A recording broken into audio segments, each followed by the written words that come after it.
Alright guys, we have a lot of news to talk about it, so this is going to be a news update video. We're going to try to fly through this as fast as possible because there's a lot to talk about. First off, the Kenny Stills whole situation just continues to become even more of a mystery after today that we got a report that the Dolphins are still negotiating with Kenny Stills after the report yesterday that they think that there's no way they're going to be able to negotiate with him because of how high his price is on the free agent market. Now we get this news that, okay, we're going to negotiate with him, and we are negotiating with him. So I thought it would be, to give you a little bit of insight on what Chris Grier thinks, this is what he said, quote, "With Kenny, we're still talking to him." When he was asked about Kenny Stills, is what he said, with the situation, he said, quote, "With Kenny, we are still talking to him," which just makes the situation even weirder. They asked Adam about the same thing. He says, quote, "One day I feel good about it, one day I feel crap about it." So, it's weird. It's really weird. I mean, it really is. It just continues to get weirder. And we got some really good news that Kiko Alonso, they are working on a contract extension with Kiko, which is great news because Kiko brought a lot to the football team. Obviously, as an organization, we think he brings a lot to the community, and he's one of the bright spots on defense of the last season. And hopefully, we can get a deal done before. Obviously, free agency starts up, and I'm sure we will. Like I said, Kiko deserves it.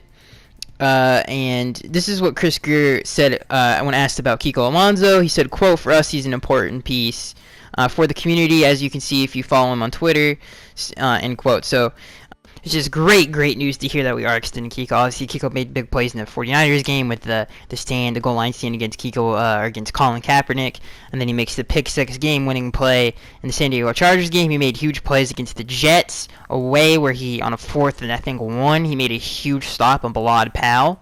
Okay, so the next thing we're going to be talking about is Devante Parker, and we get a little bit more insight on what is going on with Devante Parker, what exactly is going on with him anyway.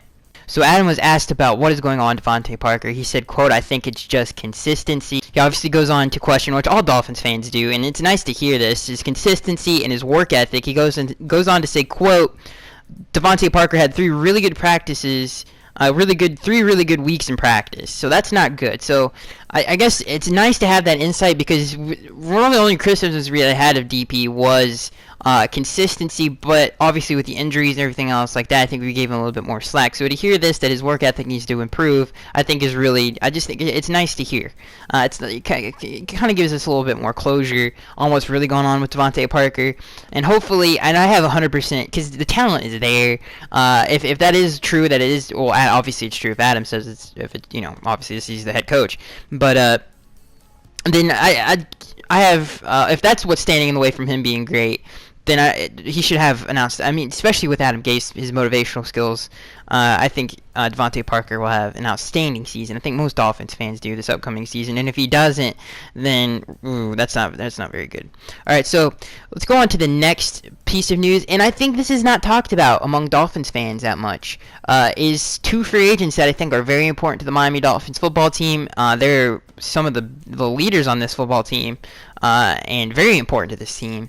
And that is, one of them is Damien Williams. I don't think a lot of people know that he's going to be a free agent this upcoming season. Obviously, Damien Williams was like a Swiss Army knife. I mean, the man he's a straight beast. But whether you split him out and you match him up with the linebacker, we saw how effective he was when that happened. He's one of the best run after the catch running backs after he catches a football out of the backfield. He's one of the best all-around running backs in the league. He really is. And he's going to be very important to re-sign. I know we have Kenyon Drake, but it doesn't hurt to have a 3-headed monster back there. We see that with the Dallas Cowboys. They're going after Adrian Peterson, even though they have Zeke. So that kind of, that shows you how important to have versatility on your offense is. And I hope he comes back because he is really important to this offense, and he makes our offense even more deadly. All right, so let's move on to the next guy, and that's Michael Thomas. Not a lot of people talk about this, but he's a free agent. He's one of the best special teams players in the AFC. I would say either he's better than Matthew Slater, or he's just a little off. But them two are the best special teams players in the. Both of them are the best AFC special teams players, probably the best in the entire NFL. I mean, Michael Thomas brings that. Plus, he's a really good role player. He adds depth and versatility to the defense, whether you want him to play nickelback or you want him to, play safety. We've seen that he can do that in a more like a relieve role. He's not really a starting safety in this league, but he's so versatile. He brings so much to the table, whether he be on special teams. I mean, seriously, he's a beast on special teams. Like I said, he's a really good role player on the defense, and he's versatile. If somebody gets hurt, our nickelback gets hurt, or we needed him to come in and plug him in safety, we know that he can do that, and I think it's very important. And not only that, but to me, he's one of the, players you appreciate even more that take the game as seriously as fans do, and Michael Thomas is one of those guys. He bleeds Miami Dolphins colors. Like, he is a true Miami Dolphin. He brought us some of the greatest moments. Michael Thomas brought us some great moments, whether that be, the Tom Brady interception, and he's still a really good player. And I think he's very valuable to what Darren Rizzi likes to do. And to this defense. So, that is going to be it, guys. I am Scax1083. Also, before I let you guys go, also, if you guys didn't hear, Issa Abdul Quddus is going to be uncertain to play this upcoming season. I made a whole video on that, who I think would be a good replacement for him. That's a video on my channel if you want to go check that out. But again, we've got some up and down news today, and let me know what you guys think, and I'll see you guys in the next one.